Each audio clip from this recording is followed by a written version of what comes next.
There's All I Want to Do by Sheryl Crow here on Radio Bath. It's Rich Beauvoisin here until midday today for you. So today on A Story to Tell, I've got Chris Thompson coming in. He sat opposite me He sat opposite me now. We're going to chat very shortly. If you have any questions for him, he's an IT specialist and also an entrepreneur, and we're going to talk about the new company he's got, which is about Wi-Fi as well. If you have any IT questions or any questions you want about Canada as well, because he's Canadian, email in at studio@radiobath.com or text your message to Bath, followed by a message to 80011.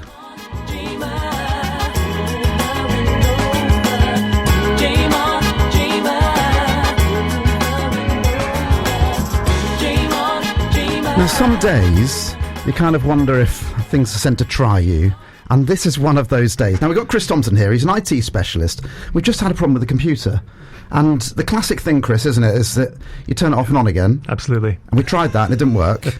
So we then had to unplug it and then it works again. So is that the solution to all IT problems? Simply turn it off and on again? I'm going to go with 85%. Yes. Yeah, absolutely.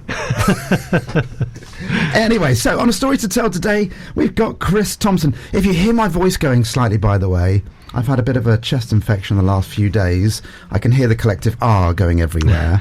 But it's making me sound slightly husky. But people have paid for this apparently in the past. Anyway, he's going to talk to us all about his new project about making the internet available for all via the world of Meshii. But first of all, Chris, we're going to find out a bit about you. So, Chris, tell us who you are and how you got to where you are today. Okay, well, yeah, my name's Chris Thompson. I'm Canadian, born and bred, and I got into IT probably about 30 years ago professionally. And it's not the sexiest of subjects, but I like it. I'm a bit of a geek at heart, and from there, kind of started running IT companies and solving problems for people, like the one we just sort of saw there, and it's kind of gone from there, really, and. Me in a nutshell. You in a nutshell. Yeah. Now, you grew up in... We're going to talk about Canada in depth a little bit later, but so you grew up in Canada, and then when did you move to the UK? I moved to the UK about 16, almost 17 years ago now. Okay, and why did you move to the UK? Well, it was for love, really. Yeah. And obviously, I love the people and the land. Actually, I visited the UK about 2 years prior to moving over. Really fell in love with it. Fell in love with the people and the culture. And a lot of people kind of look at me funny when I say that, but it's true. And then we took the plunge and moved. And here we are. And here you are, 17 years later, still in the UK. Indeed. Do you get to travel back to Canada often? I do, yeah. I go back every other year-ish. Okay. And I've got kids. We get to go back, and obviously my entire family's over there, so... Yeah, absolutely. So which part of Canada are you actually from, then? On the west side of Canada. So in Alberta is where I've kind of grown up, and so that's sort of nestled in with the Rocky Mountains. Right. And it's a bit biased, but I like to say it's probably the nicer side of Canada in terms of view and countryside, but I'm sure other Canadians would debate that with me. Well, I'll be honest with you, and we were chatting about this before, is that I would suggest most of the UK, and I'm going to put us all in one big bucket here, we know very little about Canada. So if somebody said to me, where is Ottawa? Yeah. I would say, yes, that's in Canada. And that's the level that I know. And I like geography, and I've look at maps because I'm strange like that. Yeah. But Canada's one of those vast expanses which Indeed it I is, don't really look at very often. Yeah. So kind of how does that make you feel regarding kind of where you say you're from? People go, great. Yeah. And you do get the funny questions like, oh, do you know John Smith? Well, yeah, I know a John Smith, but you get sort of funny questions like that because it's a vast land, but people kind of, I guess they don't look at it that way from here or in other countries as well. So it's interesting to talk to people about Canada. Yeah, absolutely. I say we're going to talk much more in depth about Canada a little bit later. Now, you went down the IT route. Yeah. Okay. What made you go down the IT route then? Like I said, a geek at heart. I think when I was probably 11 or something, my dad brought home a computer. It was a massive looking thing, and set it all up. And I kind of, every minute I could I'd get on there and try and play with it and do things. And then from there, I just got more interested in gadgets and tech, and that evolved. And I got into it professionally. And it's just not stopped. It's ever evolving, isn't it, IT? So it constantly changes and keeps it interesting for me. And it does go. It literally never stops. I'm going to say I'm slightly older than yourself, Chris. Okay, just a few years older.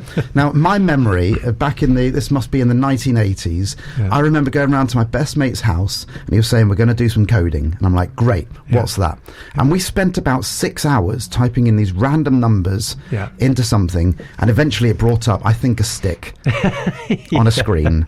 I was like, we really just wasted 6 hours of our life for that. I then go to my first PC that I bought, which had a 1.2 gigabyte hard drive on it. Ooh, that's big. And they said at the time you could go for the 1 gig or the 1.2 gig, but we'll be honest with you, you're never going to fill it. Yeah. And movies these days, if you download a movie, that's 4.5 gig normally. Yeah, exactly. So it evolves so quickly and like exponentially now. It's ridiculous. It's kind of beyond what people even realize now, or even I realize. It's every time I look at the latest technology, it's advanced so far. So it's insane. And it's that classic thing of as soon as you've bought it, it's already out of date. Indeed, absolutely, yeah. Now, here's the big question for me then. Okay, so I'm not going to tell you which way round I am. Okay. But if you had to choose between Windows and Macs, okay, for their operating systems and usability and all of that, which way are you going and why? Oh, this is a tough question because it's immediately sort of puts me on one side of the fence. It's polarizing everything, so go for it. I'd have to say I've always been a Windows guy, just because I found that I could get into the guts of it a bit more and play around a bit more. But I respect the fact that people like Apple because I think it's sexier looking. It's definitely been designed more for the graphic design and the creative type. And it's funny, you do see the different personalities with Macs and Windows PCs as well. So I like both. I love both, but if I had to choose, I'd go Windows. Now, that doesn't surprise me, if I'm honest with you. My eldest, he doesn't like having iPhones anymore because he can't, as you say, get into the guts of it. Yeah. So he likes to have an Android phone so he can play around with all the settings and stuff. Yeah. I'll be honest, I'm that busy. I just want it to work. Yeah, exactly. I don't want to look into the background of it. And that's a good point because they do just work, especially like the iPhone or whatever. I actually have an iPhone, so I'm in that camp. So you are a bit of both then? Bit of both, yeah. Okay. Swinging for both sides, basically. My favourite thing is when you turn the laptop on and it's a Windows one and it says installing update. Yeah, I love that. And then you're there for 20 minutes going, really? Watching that line go across the screen. That's the story of my life. Is it? Literally just sat there going, is this ever going to finish? Do not turn your computer off. It will die if you do anything. Yeah, absolutely. That's the wonderful world of Windows updates, isn't it? But there you go. Hopefully they'll sort those out. We're going to talk about Meshii very shortly. Just very quickly, give us a brief overview of what Meshii is, though. Okay, yeah. So Meshii kind of came to light a couple of years ago. I support a couple schools, and there are. I'll tell you the story because then it helps make the company make sense. I support a couple of schools down in Salisbury area, and there was during COVID. Obviously, there was issues with families not having devices for their children to get online. So the government helped subsidize that, and schools were able to give those devices to families. But there was still the issue with broadband.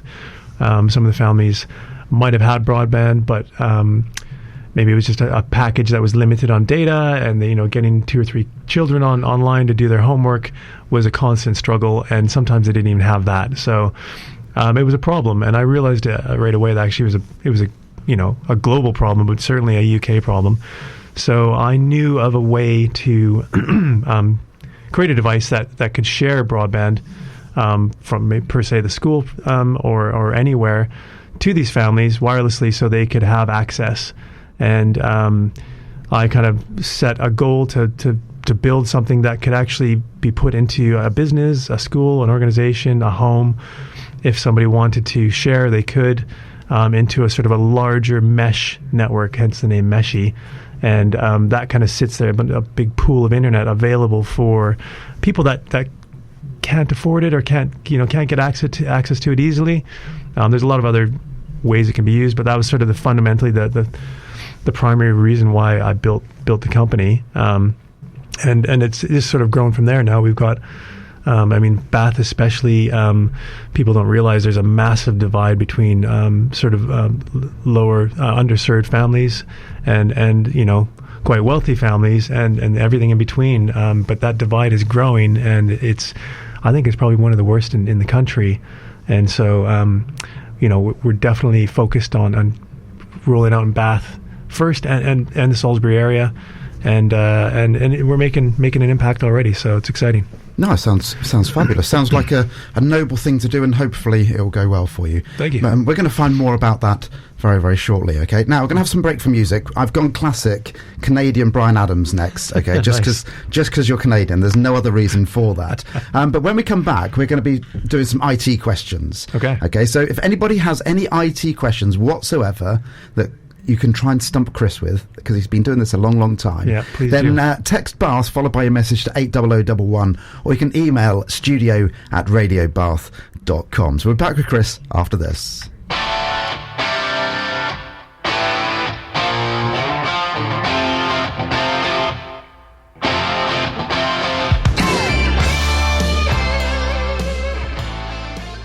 So welcome back. It's Richard Beauvoisin here until midday today. On a story to tell, we've got Chris Thompson, IT specialist. We're going to talk about Meshii soon.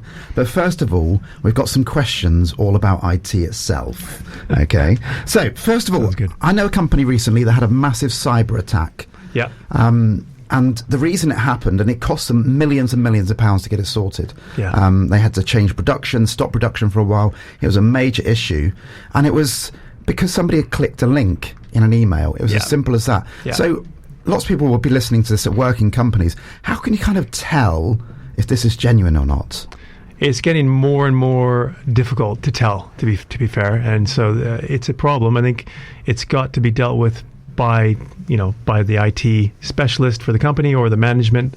It needs to be taken seriously because it's a problem. We deal with it a lot with our company, and there's organized crime out there. There's large organizations that are built just to attack companies like the one you spoke about to get that money, because there's a significant reward if somebody clicks on those links. Yeah. And so those emails, sometimes you see the obvious ones, that poor spelling or English. Or I'm from Nigeria, I'm going to give you millions of pounds. Obvious really. ones, right? Exactly right. But then they're getting more sophisticated. There's ones that look like sort of a Microsoft email that change your password, or so you really just need to just if it's asking for any personal information or click on a link, always check like the email address at the top, the subject, even check with a colleague, or especially if you're sort of working for someone, check with your boss or whatever if it's something that you should be clicking on before you do, because it could, people lose their jobs because they've clicked on a link. It's kind of sad but true. And I even had a text message yesterday, which I believe was spam as well, because it was like your DPD delivery. Click on this link. Yeah, indeed, yeah. And I clicked on the link. I have no idea why. It's sort of just second nature, isn't it? You see the DPD, because everyone's already getting stuff from DPD and Amazon, and they're doing it on their phones, right? So like through text message, through email, it's any way they can get you to click on that link. Yes, it's always just stay on the lookout. And there's software you can get for your computers at home, in the office. There's things the IT specialist should be sort of putting in place to protect you from as much as possible from those links. Yeah. Okay, amazing. Yeah. Right, I'm going to ask you a couple of quick things then. So I had the incident the other day that my lovely wife, the lovely Zoe, she was doing some stuff in the kitchen and she spilt some water on my Mac, because I'm a Mac person. Yeah. I was very pleased by the scenario. I'm sure you were. Yeah. What should I have done? Okay, yeah, so it's tricky, that one, because sometimes what I'm about to tell you doesn't even work. But if the moment any liquid gets on the laptop or device, you've got to power it off first thing. Just turn it off and unplug the power from the power source. If there's a battery in it, pull the battery out and then just leave it to dry. And some people talk about putting it in like a box of rice, or which actually does work. It does pull the moisture out from the device. But a blow dryer, hair dryer kind of thing. But it's just letting it sit there for like a week to completely because even a little bit of moisture in there can short circuit the board, and then it's toast. So it's really getting that power turned off straight away. Do not turn it back on for, I would say, 48 hours at least, kind of thing. That'd be the best practice, and there's no guarantees even after that. So No, thankfully, you have a better chance. It was okay. Okay, good. And it's quite an expensive laptop, so I was quite pleased by the fact that it was still survived. Yeah. But her Windows laptop not so much, but that's because it's Windows. Now, another question that's come in is the classic thing of, and I would suggest most people are in this category, in that they have a password, which they will use for multiple things. Yeah. When I say multiple, again, I'm not going to say what my password is, of course. Yeah. Okay, but I had a notification saying, you're using this for 63 different items. You might want to change that. But I don't have the capacity to think of 63 different passwords. Yeah, exactly. So what's the best way around that then? That's there's just password managers, right? They'll generate your password for you as well. And you can get the app for your phone, you can get it put onto your Mac or your PC, and it'll just sit there, and it will, the minute you need to put in a password, it'll actually pop up and go, hey, I've got a password for you, and it'll put it in for you. You just got to click on it. And that's what I would recommend everyone do. There's free ones out there that are actually quite good, and you just need to Google it. And I would say, do that first and foremost, and start changing those passwords. Because that's actually another way those guys get in and get into your stuff. They find out all about you. They'll use your information against you. So it's definitely a real thing. Yeah, and I still remember there was about 3 years ago when there was a thing on Facebook about saying what was your particular type of name if you chose your mother's maiden name and your birthday, and people were putting in all of these answers online. Yeah. And it's like you're just giving your passwords away. People, that's the honest truth, and that goes back to that password manager, because it generates just a random password you wouldn't normally even think of. It just a gobbledygook basically, but because you've got it on your app and you've got it on your phone and on your PC, as long as you have the password to get into that manager, but don't use the one that you commonly use. Try and think of a new one for that. You're golden. That's absolutely. Now, the wonderful world of ChatGPT is starting to take over a little bit. Yeah, absolutely. Just a bit. What's your thoughts on where that's going then, as an IT specialist yourself? Yeah, it's going to. I mean, it's already disrupting the way people work, and it's going to continue to. It's only evolving. Like literally every minute of the day, it learns and gets better and evolves, and so. It's going to be a force to be reckoned with, and in the next 5 years, is it going to replace jobs? Maybe a few, but probably absolutely going to be used as a tool for specialists and experienced individuals to do their job better. So explain to people quickly, for those that don't know, what is ChatGPT? It's just it's like an online kind of algorithm that a portal that you can access and ask it and to do anything almost in terms of written content. But even now, they're doing stuff now where it'll actually create videos for you, photography for you, art for you, literally everything. It's quite scary actually. There's actually no limits anymore with it, but it's constantly evolving. Artificial intelligence, it's learning how to do things, how to code, it's just growing. So it's kind of an interface that you can use to. And lots of people will be thinking back, certainly I do, to kind of the 1980s and early 90s films of the Terminator. And it's like the robots have taken over the world. Is it kind of going down that route to some degree? I mean, are we going to have Arnie coming out with his Uzi 9mm? Scary thought, isn't it? I mean, it could, I guess, if put in the wrong hands. But I think there's enough good people out there in the world that are trying to do good with it, and it's unlikely. I think there's certainly going to be the argument for it's like weaponization and all that kind of stuff that military might use it for, but the day-to-day kind of stuff, I think I don't think anyone needs to be really too worried about it. Fabulous. And last one on this then, there's lots of different terms in the world of IT, and this one kind of, I didn't really understand it. Blockchain. Yeah. What is blockchain then? Because apparently it's quite a big thing. It's a big thing. Actually, Meshii uses that in our technology. It's basically a technology. Sadly, it's been sort of abused by some bad actors out there. A lot of scams going out there. And so it's given it a bit of a sort of a tinge on its name. But it's actually a very useful technology. It allows you to do sort of hyper fast transactions. An example would be for Meshii, for instance. We monetize a lot of the transactions, but using the traditional bank systems, we just wouldn't be able to send 100,000 5p transactions through bank accounts, simply because of cost and time. So we use blockchain technology to simulate those transactions for us and convert them into actual currency. And so it goes further than that. There's a lot of security built into it. For instance, if you look at the old ledger thing, so if you're looking at your bank account, for instance, and it's right now it's all centralized in one bank, right? So if that bank ever collapsed, their servers ever collapsed, your bank account would be gone. But on blockchains, this is just an example, but actually they are doing this. You might see your bank account, but that's actually replicated across millions of computers globally. So if that one computer died, or even half of them died, your record would still be there. It's all encrypted as well. It's gobbledygook to anyone that tried to get into it. But you just log in as Richard again, boom, it's there. It's never gone. So right. It's kind of it's called decentralization, right? And that's the whole premise behind blockchain. Amazing. Yeah. And we're going to find out more about that with Meshii very, very shortly. Back with Chris after this. Cool.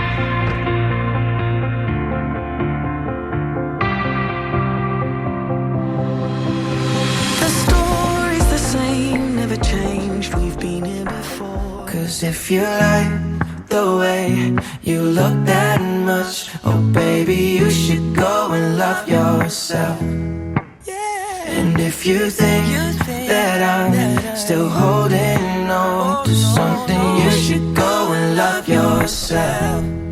There's Love Yourself by Justin Bieber. It's Richard Beauvoisin here until midday today. So on today's Story to Tell, we've got Chris Thompson, IT specialist, and he's here mainly today to talk about Meshii. Now, I'm going to read a statement out. This is from your website, okay? So the Meshii Wi-Fi network has the potential to scale quickly to become the UK's first decentralised, large-scale, high-speed public Wi-Fi network. What does that mean? Okay, let's break it down. All right. Okay. So Meshii Wi-Fi. That's the key word is Wi-Fi. It's a wireless internet that is decentralized, meaning everyone participates in it. So you can put a little Wi-Fi device on your home. They're already popping up in Bath, and you can share a portion of your internet if you so please. But for helping build that Wi-Fi network, so all these little nodes kind of dotted around Bath link up and create a mesh, and that's why it's called Meshii. And the internet kind of gets pooled together between this mesh and it wirelessly, so that then people could then access it. And so it does create more of a resilience network in terms of if, say, somebody turns their internet or their device off, or say you've got 50 devices in Bath and 20 people decide to turn those devices off. Well, there's still 30 going, they're still sharing, and that can still get out to the people that need it. So it creates a bit of a more of a resilient type internet as well. So what's wrong with having a centralized Wi-Fi network? Well, it's a point of failure, single point of failure, right? So if somebody's got that mesh network out there, they're piping in that one big broadband going into it. If that fails or goes down, then everyone loses out. And that's the big thing. And it's the other part of it is the other sort of dream behind it is that's being provided by a large provider. They're lining their pockets, and everyone else is sort of paying for it, and sometimes not getting the great service behind it. Whereas with Meshii, the dream is everyone can provide it and share a bit of it, and get that reliable service, and also earn a bit of income from it. Okay. Yeah. How does that work then? Yeah, so the blockchain side of the technology allows us to monetize those devices. So basically, you get an app on your phone, you get a digital wallet. It will basically track your device. So if you're providing that good connection to the next device, that's maybe the neighbors or down the street, you get a reward for it, and it builds up and creates a digital token, which then can be converted into real currency. Okay. So it's the blockchain allows you to sort of convert digital currency into actual currency. So I'm just so I'm clear, because I've looked into this and I was a little bit confused because I'm not very clever and all of that. Let's move on from that moment though. Yeah. Is that so? I'm imagining. Let's say I'm in Twerton, quite near to the radio station here. Yeah. And there are 30 houses that have done this, and there are 30 houses that don't have broadband. Yeah. And is it those 30 houses that don't have broadband that can log into these other houses then? That's right. If they subscribe to the Meshii, we've got a Meshii Connect site, and they, as long as they sort of meet the eligibility, so it's not something that obviously, if people can afford it, afford the regular price broadband, then they need to stick that. And so there's a bit of an eligibility thing. It's for people that may be struggling, maybe had a bad year or whatever, or they're being underserved. They just simply can't afford it. Those are the families and the people that we're out there to help. So absolutely, they subscribe. We give them a device, they plug it in, and they pay for that. But it's a $5 a month kind of thing, as opposed to £60 a month. Yeah, I was going to say normal broadband's 50-60 quid a month, isn't it? And there's lots of people that can't afford £1,000 a year for broadband. Exactly. Yeah. So this would be £60 a year. Yeah, exactly. So that's quite a difference. It's a lot more food on the table for them. It gives them a leg up to get online, get work again. And that's really what we're trying to be, is that bottom rung of the ladder for them to get online, get work, get back into society, take advantage of what's available to you online, and then go from there, So what's your kind of short-term vision? Let's imagine we're in Bath. As you said, it's already being rolled out a little bit in Bath. Yeah. So kind of what's your vision for Bath? I think Bath, we'd like to have full coverage across all of Bath in all the areas of Bath. So it's available, even available for professionals sort of downtown. I've certainly experienced walking downtown and just struggling to get on the 4G. It's meant to be really good, but it's dreadful. Yeah, I mean, you'll see you've got full signal, but then when you actually try to use it, it's like, hold on a minute, I'm not getting anywhere. So absolutely. So we've got businesses downtown they're keen to start sharing. We're just about to put some up for them. So getting that full coverage would be a real great case study for the rest of the UK. Yeah, that's already interested in it. We're getting sort of a lot of queries already. So your vision is to kind of locally get this up and running, and then presumably send that out nationally and possibly even internationally, I'm guessing. That's right. Yeah, the vision of the company is an international vision. So it's I think it's 1/3 of the planet doesn't have access to the internet. We're kind of in line with I guess you could look at like Elon Musk and Starlink a little bit. I think he's trying to get internet out to everyone. The problem with his product is it's very expensive. Right. We're trying to get to the people that can't afford it, and that's a big problem globally. Not just in the UK. Yeah, absolutely. Now, you were meant to be here last week, Chris, weren't you? I was. Indeed. I even advertised you were coming on and everything. And then you messaged saying, I can't make it because I've got an investor meeting. Yes. So this isn't fully off the ground yet, is it? Yeah, that's right. Yeah, I mean, it's off the ground in a sense that the product is built, and we're starting to roll it out in Bath. But in terms of scaling it, being able to scale across the UK, that is going to require funding. We can't just make money out of thin air yet anyway, but so we are going to need some funding to get it going. We've got obviously interested organizations in the product, but there's kind of that gap between the sale of the product and now, and so we need to fill that gap. Yeah. And I know a lot of startup companies get to the point where you're at the moment and simply run out of funding. That's right. And amazing ideas just go by the wayside. So if somebody did want to invest and they're listening now, how would they get in contact with you? I would say just email me, chris@meshii.co, and I would be happy to have a chat with them. And 100%. And it's very unusual your email address because it doesn't have .uk at the end. That's right. Yeah, we try to be a bit different, bit clever, maybe a bit too clever, but that's us, meshii.co. And it's not just you in your team, is it? So there's a number of other people that work for you, I'm guessing. That's right. Yeah, there's 10 of us now. A number of them are developers. That's kind of been the significant part of Meshii, is building the app and building the blockchain technology, and also the wireless technology behind everything. So Yeah, there's 10 of us at the moment. 10 of you, and presumably that's going to expand as you hopefully get bigger and bigger. Absolutely. Like we're dying to get more people. It's the funding at the end of the day, and the sales is kind of, we're at that point now, right? That crunch point. And whereabouts are you actually based for doing all of the work at the moment then? Our head office is actually based in Salisbury, but we've got a few of us in Bath, and we're kind of dotted all around. We do a lot of remote working, but we do meet in Salisbury head office every other week, or at least once a month anyway, and collaborate online, basically. And is it kind of linked to the TechBee organisation that you also run? It does, in a sense, that TechBee is sort of a managed service provider, so TechBee does help manage the Meshii devices.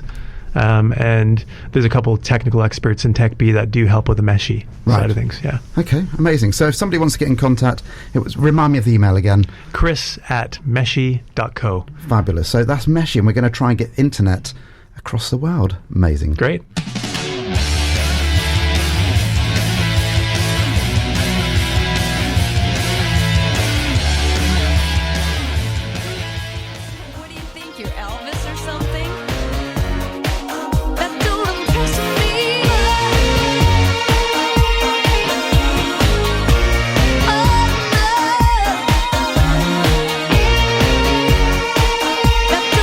Now, I'm not saying that we're playing just Canadian artists today, but that's another one, isn't it, Chris? Yeah, indeed, yeah. Yeah, Shania Twain, Popular. That don't impress me much. It's Richard Beauvoisin here until midday today. So today on A Story to Tell, I've got Chris Thompson here from Meshii. He is Canadian. We're going to talk about that now. Okay, now, when I came in today, we were talking to Gerard, and he was saying, it's -8 when I got up this morning, and I was saying it's -5 when I got up. What's it currently in Canada, Chris? Well, it's right now -21 where I'm from, but last week it was -45. Okay. Yeah, so it gets cold.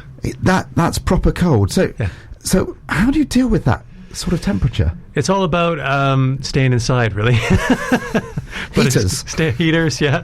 Stay bundled. We're built for it. Obviously, we've got the technology behind the tires on the cars, and everything is all sort of designed to cope with that kind of weather. Well, that's the issue in the UK, isn't it? Is that we don't have extreme weather at the moment, particularly. Yeah. So therefore, when something does happen, we're all going, "Oh no, what are we going to do?" That's right. In that weird voice. Yeah, absolutely. Yeah. I don't know why I've went into that voice. It's quite strange for me. There we go. Right now. The reason that I got really interested in Canada is recently I watched the programme Race Across the World. Yes. And they pictured I think it was 6 couples originally, maybe 5. Yeah. And they had to get from one side of Canada to the other. Yeah. And they were given a budget. And they showcased Canada. Yeah. And I was flabbergasted. Yeah, it was a really cool show, actually. I watched the whole thing as well. And it definitely does a good job showing what Canadians are all about, give the shirt off your back kind of thing. Yeah, that was the bit that I was most interested in more than anything else, is that the culture seems to be that you will literally do anything for anyone and not necessarily want something back. That's right, yeah. Majority of the people are like that. They're very hospitable, especially to people that come see us. We're proud of our country and proud of how we are towards people and being hosts. So yeah, you'll get that treatment. Yeah, that's amazing. And I kind of watched it and thought, are they just kind of making it up? But then I spoke to you after the show, and you're like, no, that is...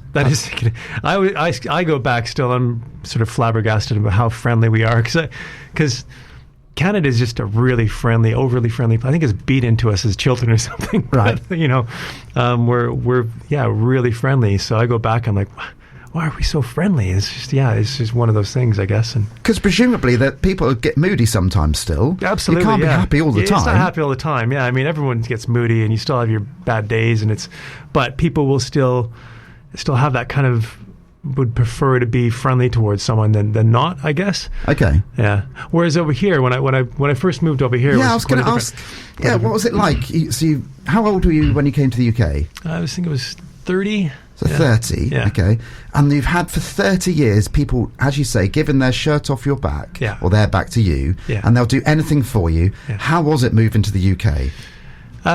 It was a bit of a change in sort of the way that. So I think generally people aren't friendly up front. They'll be courteous and stuff, but if you come across too friendly, then it's almost like they're looking at you like, what do you want? You know, Yeah. what are you trying to pull here, kind of thing. So I guess that was the biggest difference. But once they get to know you, then of course, everyone's a friend. Yeah. I'd say the humor here in the UK is very similar to the humor in Canada. Okay, because obviously Canada is not just the northern bit of America. Let's get that. That's right. Let's get that That's right. And lots of very people kind of true. think that, don't they? They're like, well, it's just kind of America, Americans, but kind of a bit colder. Yeah, just funnier or something. I don't know. Yeah, no.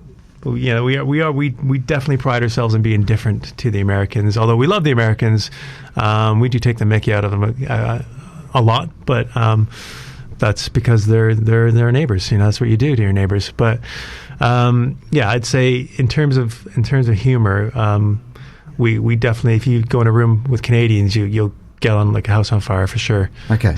So any Brits going to Canada, they'll be fine. Absolutely, 100%. Yeah, because I mean, I know my father-in-law goes to Canada skiing sometimes, but again, that'll be a different type of environment, I'm guessing, because it's kind of all the skiing people, and there'll be lots of people coming in from all over the place. All over the place, but you obviously get the locals as well. We love skiing and snowboarding over there. That's a big, especially if you live by the mountains. That's huge. Yeah. So being a winter. If I was to travel to Canada, then it's a big place. Yeah. Okay, really big place.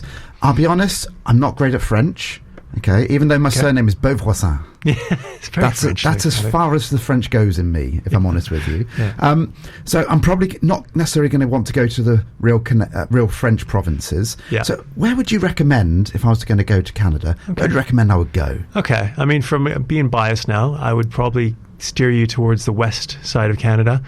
Actually, there's a train from sort of Calgary. Actually, it'll go across all of Canada. It'll start from the east and go all the way to the west. It's meant to be amazing. It takes you right through the mountains, through sort of Alberta, British Columbia, and right to the coast of Canada. And I'd say from Alberta to British Columbia and onto the western coast you can't really go wrong. Any of that, it's beautiful. Banff, Lake Louise, definitely some gems. That I would recommend checking out. And can't go wrong. Can't go wrong. And regarding food, I don't know Canadian culture at all. Yeah. So I don't know if it's, I was going to say normal food, whatever normal food may be. Yeah. I had somebody the other day saying to me, they said, when I go to China, do they order a Chinese meal? And I went, no, they just call it food. Yeah, that's right. They don't go for Chinese, they just go and eat. Yeah. But there we go. Anyway, different matter altogether. So what in Canada, Good point. what kind of things do you eat? Okay, so it depends on the province you're in as well. And actually, Canada's quite multicultural, so it's quite diverse. So you actually have everything you could ever want there to eat. But I would say pancakes, obviously pancakes, maple syrup. That's a big one. Yeah, everyone knows that. Canadian bacon as well in the breakfast. That's quite a nice addition to your breakfast. We like steak. Steak. If you go to Alberta, where I'm from, it's a cow. Cattle sort of place, so everyone loves their steak there. And how would vegetarians fare then? Okay, well, yeah, of course there's options, there's alternatives. I mean, all sorts of alternatives. You don't have to have the steak. No. You do just fine actually. Yeah, I'd be all right with that. I'm being vegetarian myself, which is why. Sorry? Yeah, that's why I'm asking that question. That's fair enough. If I pop out to Canada, am I just going to be surrounded by cows? No, you'll be fine. You'll be fine. And are there any hidden gems that kind of, you have the Rocky Mountains and there's places that people are really aware of in Canada. Yeah. But kind of, are there any hidden gems at all? Hidden gems. So, I mean, Lake Louise, I would say, okay, it's a name that people are aware of, but until you go there and check it out, you don't know. I mean, the lake it's like emerald looking in sort of, when you look at it, you can walk up the side of the mountain quite easily. You don't need to be super fit to do that. And there's a tea house sort of about a mile up on the mountain. I would say for anyone that wants to experience a bit of the outdoors in Canada, that would be a great start. Yeah. So Lake Louise. Yeah. I'm going to look it up. Yeah, check it out. So yeah, I am going to absolutely look it up. Cool. Now, I know Chris from dancing, and we're going to find out all about his dancing story right after this.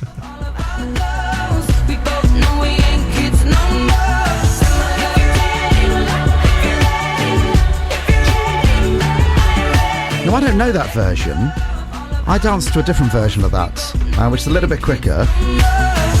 There's Send My Love by Adele. I really like that version though, Chris. It is very good. Yeah, I like that. Yeah. It's a different version I normally do, but it's really nice. Right, talking of dancing then, that's how we know each other. Yes. What's the chances, eh? Me bringing somebody in that I know from dancing. It's the wonderful world of the dancing that we do. So for those who don't know, I run the Ciroc local franchise here in Bath, Bradford-on-Avon, Chippenham, Swindon and Salisbury. And everybody comes along and it's like a leveller. So it doesn't matter what you do during the day. Yeah. It's how good you are at dancing. Yeah. So how good are you at dancing to start with, Chris? Well, I'm going to say I'm a beginner. I'm still a beginner, maybe transitioning into maybe intermediate-ish. But yeah, loving every minute of it. Like you said, it does take you away from sort of the day-to-day, which is great. It's what you want. And I've always personally wanted to dance ever since I was like probably a teenager, to be honest with you. But, you know, there's these kind of stigmas and things like that. So you don't do it as I think it's harder for guys to get into it, really. Definitely. So life goes on and it's like, oh, I really want to do this. And I never really, even my partner really didn't want to do it. And so it never really happened until recently. And then I met yourself and, you know, it's been different. It has been different. So how did you find out about us then? It was through a friend. I was having a conversation about, I think she actually mentioned she was starting dancing or something. I'm like, oh, wow, I really want to dance. Were you dancing? She told me about you and so told me about Ciroc.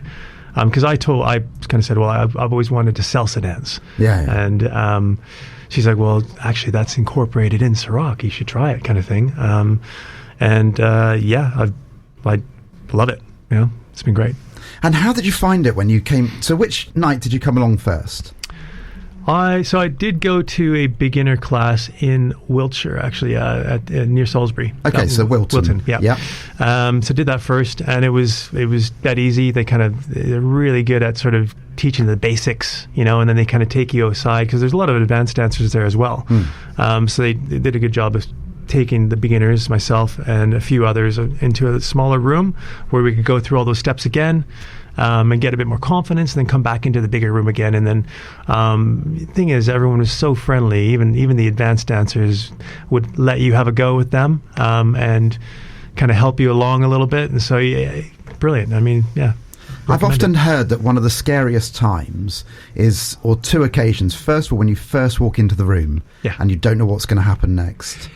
That's often a scary point. Yeah. And then the second scary point is, yes, for the second class, we break it out so the intermediates stay in the main room and the beginners go into a separate room. Yeah. And that moment when you then go back into the room and you're surrounded by experts, theoretically. Yeah, indeed, that is a scary moment. It's kind of like look to the side, you see your beginner you were dancing with and maybe take them out on the dance floor first kind of thing, just to kind of get a feel for being on the dance floor around everyone else, right?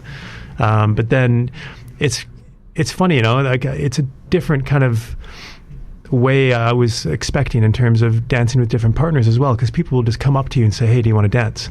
And they may have been dancing for 3 years. It doesn't matter that you go out there and you just sort of dance away and you learn your techniques and your moves and stuff, and then you're done, and you enjoy each other's company for that 3 minutes or whatever you're on the dance floor. It's great. And then you move on to the next person. Exactly, yeah. I always say they're the most important person for 3 minutes, and then literally the next person is the most important person for the next 3 minutes. Yeah, that's lovely. That's all good. What did you find easy about dancing then? Easy. Tough. I mean, I don't know. I guess my rhythm is okay. I've been all right with rhythm. I've always been good with rhythm. But the moves, I would say, were the hardest for me. Like you have to be you're a lead, right, in Ciroc, or being a male, you're generally a lead. And getting those in your head and kind of getting that to the rhythm is more of the challenge, I would say. But the easiest thing, I guess, for me, I enjoy talking with people and engaging with people, so I didn't have a problem with that, really. One of the things that people often say to me is that they really struggle generally socially because they don't necessarily want to go down to the pub and drink alcohol. Yeah. If you go to the cinema, then you're not talking to anybody. Exactly. And it's like, where do you go, as somebody that's not 20 anymore? Yeah. You know, 20-year-olds might go and do a variety of bits and pieces. You pass the age of 30 and it's like, where can we go? Yeah. And for me, dancing has been an amazing thing on that aspect. Absolutely. And the other thing is that even if you're a bit shy and you're not the biggest conversationalist or whatever, you can go and you kind of have that mutual sort of understanding that you're not going to be sitting there having a conversation on the dance floor. You're actually there just to learn how to dance with each other and enjoy that moment. And so maybe afterwards you have a little chat, or maybe just before or just as you're walking on the floor. But it does allow everyone to kind of get involved, and you don't have to sit there and talk to them. No, you can have that conversation. Then almost, it's a really nice get-out clause for lots of people. They're like, Indeed. They sit down, have a conversation for a couple of minutes, and then the track would change, and you go, I don't think I know of anything else to say. Yeah. And therefore you go, would you like a dance? And generally, unless there's a really valid reason, everybody says yes. That's right, yeah. And ladies can ask men and men can ask ladies, and it's a lovely, friendly environment in that aspect. Absolutely. But it kind of gives you that taste of being social, but having a get-out clause. Yeah. Which is really nice. Yeah, you described it perfectly. Yeah, no, that's now, we've got a big event coming up on Saturday, the Guild Hall in the centre of Bath. 350 people coming. We're there all day. It'll be an amazing day, which I believe you're coming to. I am indeed, yeah, I'll be there. How are you feeling about that day then? Excited, actually, yeah. I mean, I'm looking forward to seeing the experts out there showing us what we can learn and what we can do. And no, I'm looking forward to it. It's going to be great. So how do you feel about the teachers then? So I'm a teacher, Yeah. and I have the pleasure of being up on stage all the time. Yeah. Do you find the teachers intimidating or welcoming? How do you find them? Yeah, not at all. I mean, they're great. They're so sort of receptive to questions, I mean, last week I was in Bath Easton, and Mark was brilliant. He was sort of took him aside, and he showed me a few moves that I was trying to work out, and always engaging, always really entertaining up on stage, just a laugh, and gets everyone going. Brilliant experience. I'd highly recommend it. Yeah, sure. So that's Bath Easton every Thursday night from 7:45. If you quote Radio Bath, you can even try your first night for free. Why not? Let's throw that out there as well. Well, we're going to have another little break for music. When we come back, we're going to talk about leadership, which I know is another speciality of Chris's. Back after this.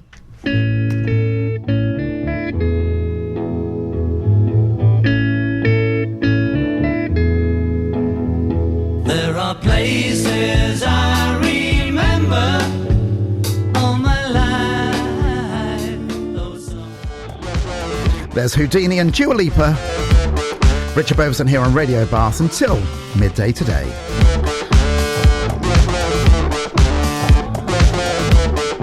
Catch me or I go Houdini. So on today's Story to Tell, we've had Chris Thompson. He's here. And we're going to talk now about leadership. All right. So tell me your leadership story then. Okay. Well, I guess where I've learned to be a leader was probably back when I was about 18, 19 years old, I would say, thrown in the deep end. And I used to work for a furniture manufacturer company and installation. So I would sort of head up the installation team, and we do that internationally. Is this the SMED? Is it SMED? SMED, yeah. SMED. That's right, yeah. Now, I was doing some... as I've said many times now, I like to call it research. Some people call it stalking. Yeah. Okay, but I was looking at the chap that did that. Yeah, Mogan Smed, yeah. Yeah, and he's recently, I don't know how recently this is, but he's recently hired or got this big place, and he's put a fire engine in the middle of it. That's right, yeah. And it reminded me of Stephen Bartlett, who is the Diary of a CEO on Dragon's Den as well. Yeah. And he was very famous for having a slide in their office. Right, okay, yeah. And the slide had no purpose other than it just happened to be there. Yeah. And it was like the same principle being used, Yeah. just happened to be a fire truck. Yeah, no, indeed, yeah. I actually model a lot of what I know about business and leadership from Mogan Smed. Right. He was a mentor of mine when I was 18, 19, till probably about 25. Okay. Yeah. And so so I went to go work for his company, and we started, his company's a furniture, he'd hate to be called a furniture company, but so he did a lot more. He's like interior solutions for offices. But he needed teams to install these in different offices around the world. And I kind of got elected once in the beginning to go do this. And I had never worked with a team of people before, really, especially installing like an office solution like walls, ceilings, furniture, flooring, lighting. And so quite a big undertaking. I think it was 19, 20 years old maybe. And I had a team there, and I had to get them working together as a team in terms of getting the different I was able to take them and get working in pairs kind of thing in different parts of the project, and really thrown in the deep end. But I had the confidence to do it. I was just like, let me at it. So, and I managed to get everyone working together, and it was a sort of a 3-week project. Got it done by the end of the 3 weeks, and customers happy. But it was, kind of getting everyone involved and G'd up in the beginning, and taking ownership of their part of that project. Learned on my own. So lots of leaders have different ways of doing it, and there is not one correct way necessarily. Yeah. But it sounds to me like you've got the leadership style of motivating to start with, and then giving the ownership of whatever somebody's doing to that person, and then saying, get on with it. 100%. Absolutely. And I get that from Mogan Smed, because that's kind of what he would do with his employees in his companies, or what he does is he just empowers them to get on with it. If they're specialized in an area, or even if they're not specialized in that area, but they're intelligent enough or capable of doing what they're meant to do in that area, he will just let them run with it. Yeah. So, I'm a firm believer in that. I had somebody the other day saying to me, is it okay if they do something? And I said, absolutely, I trust you. And that was the key word. Yeah. I trust you to do whatever you need to do. Send me the bill. Yeah, absolutely. And they were like, are you sure you're okay with that? I'm like, you know far more than what you're doing than what I could ever know. So please just get on with it. Yeah. So I think I kind of have a similar philosophy, if I'm honest with you. Yeah, definitely, 100%. Have you found, what challenges though have you found? Because you lead this company, Meshii. Yeah. Okay, which is, for those that didn't listen earlier on, remind everybody what Meshii is very quickly. Right, okay, so Meshii is a Wi-Fi network, a public Wi-Fi network that is quite powerful, secure, and decentralized, meaning that anyone can share a bit of their internet onto this public Wi-Fi for other people to use, and and they can earn income for doing so. We were talking off air about the fact that the Bath City Football Club is using it. That's right, so exactly. Tell us about that. Okay, yeah, so we've just installed Meshii devices at Bath City Football Club, and they're about to go live probably in a couple of weeks' time. We're just waiting for the gig speed internet to go in there, and then they'll be able to support we estimate up to about 30 families from their football club, because they're not using the internet all the time, are they? They sort of, game day, they'll use the internet, but it's not been really great for the fans either. So now they will have good broadband for their fans, but when there's not a game, when the game's not on, they'll be able to share that excess internet for the people that need it. Because I've been to many football games, and you get to half time and there's 20,000 people there. Yeah. Obviously not at Bath City, don't quite get that attendance, but even if it's 3,000 people there, and the internet just runs incredibly slowly. So that's right. This would be a solution to that, would it? This would be a solution to that. The bottleneck always is the broadband connection that runs into the Wi-Fi. So the Wi-Fi is literally just the carrier of the broadband, but the bottleneck will be the broadband, but there is going a nice sort of gig internet service going into Bath City Football Club. So the fans should be quite happy with that. Amazing. Now, regarding leadership, so what challenges have you found running Meshii, for instance, because you're the leader of that?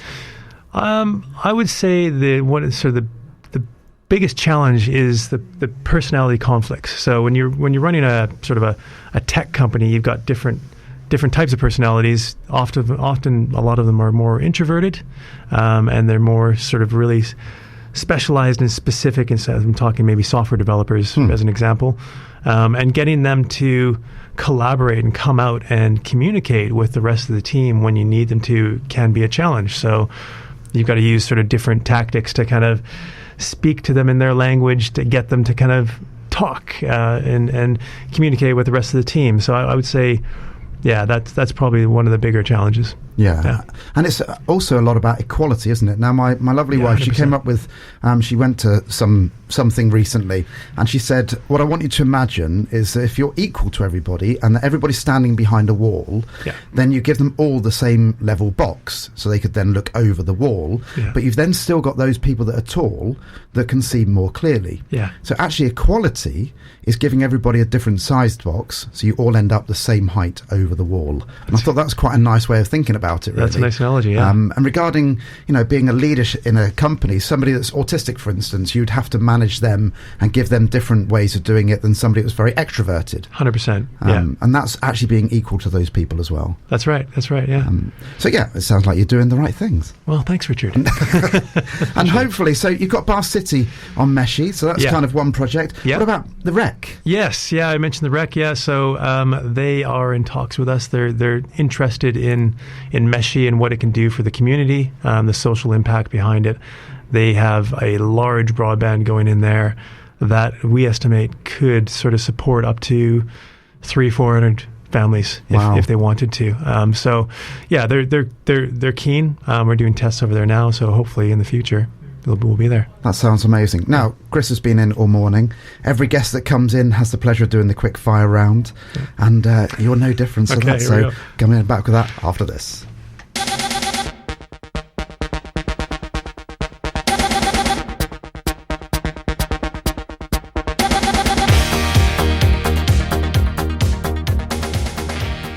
Time for our last section then. It's Richard Beauvoisin here until midday. Chris Thompson's been in. Are you founder of Meshii? Founder of Meshii, indeed. Founder of Meshii. Yeah. .co.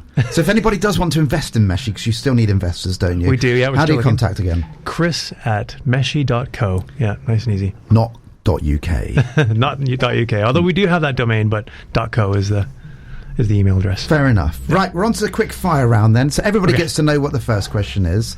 And I know you've listened to some of my podcasts before. If anybody has missed parts of this, by the way, you can listen to the podcast. It'll be edited over the next few days. Life Off the Stage. It's available to all of your normal podcast providers. Cool. But the first question, Chris, is what is your favourite ice cream? Okay, I like the Ben & Jerry's Kama Sutra. I've never heard of that. Caramel Sutra. I was going to say Kama Sutra ice cream is a whole different thing. Yeah, hold on, you got that wrong. Yeah, I think it's Caramel Sutra. It's really good, really good. Okay. I mean, for me, I'm a bit of a sweet tooth anyway, so that's fine. Genuinely, just done one of my favourite moments on radio ever. Then, so Kama Sutra ice cream coming to you very soon. I'll rephrase that another time. Right? Are you tidy or messy? Can I say a bit of both? Yeah, you can say whatever you want. Bit of both, I'll say. Yeah, I mean, I do like to tidy things up, but sometimes I just don't have time, I guess. So, yeah, bit of both. A bit of both. So, if people around you were with you, would they say, are you tidy or messy? I think so. I think it might be debatable for some people, but yeah, I think generally, yes. Generally. You're always very well presented. Oh, thank you. So that kind of says to me you're going to be likely to be tidy. Yeah, but for the most part. For the most part, fair enough. Love or hate roller coasters? Love them. Love them? Okay, fabulous. Yeah. Do you have any favourite roller coasters? I went to the what's the one, the Tunnel of the Mountain. It's the one in Disney, the Disney one. Tunnel Mountain it's called, I think. It's like, that was awesome. Right. Enjoyed it. I've still yet to be to an American Disney, and I do need to go. I love roller coasters myself. Yeah, okay. So I've never been to America. I went to the one in Paris. Okay, I've been there. Have you? Okay. Yeah. Yeah, it's got like Star Wars in there and all this kind of stuff kind of zipping around while you're flying through this tunnel, and amazing. I will have to go back. So we've got an 8-year-old, and I think it's about time she needs to go to Disneyland Paris. And I remember going to Paris. So I used to go to France quite a lot, and I visited Paris, and everybody says they love Paris. Yeah. Personally, it's not for me. Okay. But that's because I think I've seen behind the scenes in Paris quite a lot. Fair enough. I've got relatives who used to live out there and stuff. Yeah, okay. And my favourite time when I went to Paris is when I went to Disneyland. Okay, because I was all of a sudden surrounded by happy people. Exactly. Everywhere we go, happy people. It's just happiness. Just happiness, not so much the rest of Paris. But there we go. Do you hang, serious stuff now, do you hang your toilet roll over the top or behind the back? Controversial, isn't it? I'm more of the over-the-top kind of guy. Okay, fair enough. And why do you do that? That is the correct way, as I've said many times. I think I find you have more control on the paper when it's underneath and you pull the tear. You could potentially pull the whole roll, right? So for the benefit of the tape, Chris is doing this action right now as well. Yeah. So over the top, you can kind of, even if you're one-handed, you can kind of, tear off a piece easier, I find. Yeah, that's very good. For me, anyway. Do you eat your chocolate from the fridge or from the cupboard? Definitely cupboard. Yeah. Definitely cupboard. Okay, that's a definite answer as well. Yeah, 100% cupboard. I mean, I've pulled it out of the fridge. I'll eat it out of the fridge, but it's harder to eat, I find, for me anyway. But I like a bit of a softer chocolate. Apparently that is the right way to eat it out of the cupboard. I am a fridge man myself. Okay, fair enough. And I've said many times before, if I want my lovely wife Zoe to not eat the chocolates, I pop them in the fridge. Ah, okay. So motive behind that, I get it now. Yeah. Absolutely. Do you make your bed in the morning? Again, it's more of a 50-50 chance on that one. Right. I'd say, well, it's probably more 70% yes, 30% no. Okay. Yeah. And the follow-up question to that is always, do you have any cushions on your bed? I don't on my bed. No, I don't have cushions. No. Do you live by yourself at the moment? Yes, I do. You do, and that's why. Yeah. There we go. There is no. I'm not saying it's a female thing. Okay? No, not at all. But if I was living by myself, there would not be any cushions on our bed. Yeah, a couple pillows. That's it. Although I have to say, I have used the cushions. Don't tell my wife this. I have used the cushions on the bed recently. Okay. Because I was feeling a little bit poorly. Yeah. And I went back to bed and I sat myself up on one of those cushions. They're good for that. They are good for that. They are, but fair, yeah. Don't tell her I did that because. Okay. Anyway, what is your favourite breakfast?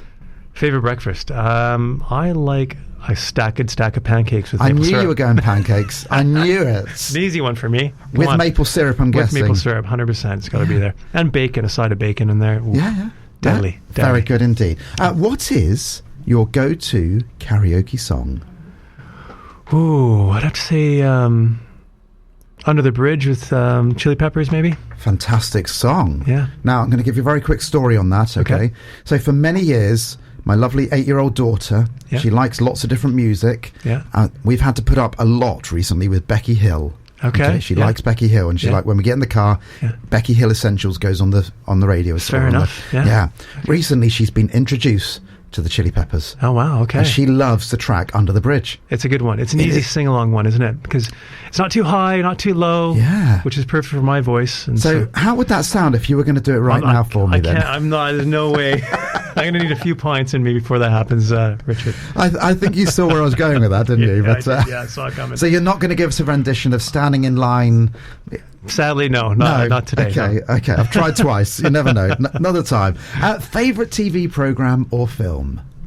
Okay, TV program.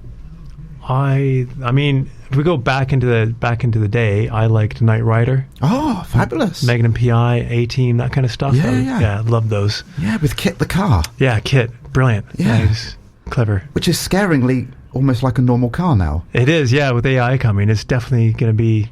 It's right around the corner. Actually, it is around. It's there, isn't it? There's already cars that talk to you, right? Yeah. So, yeah.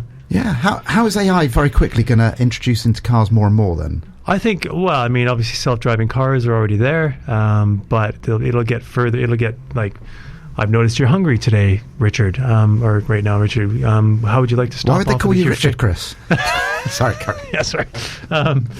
Yeah, why don't we take a stop off at the drive-through? That kind of thing. I mean, I think it's going to just get more intelligent and more proactive. Yeah. Amazing. So that was your favourite TV programs back in the 80s. So they had those in Canada then. Indeed. Yeah. A-Team was on every day. B.A. Baracus. And it's amazing. Did you know nobody ever died in the A-Team?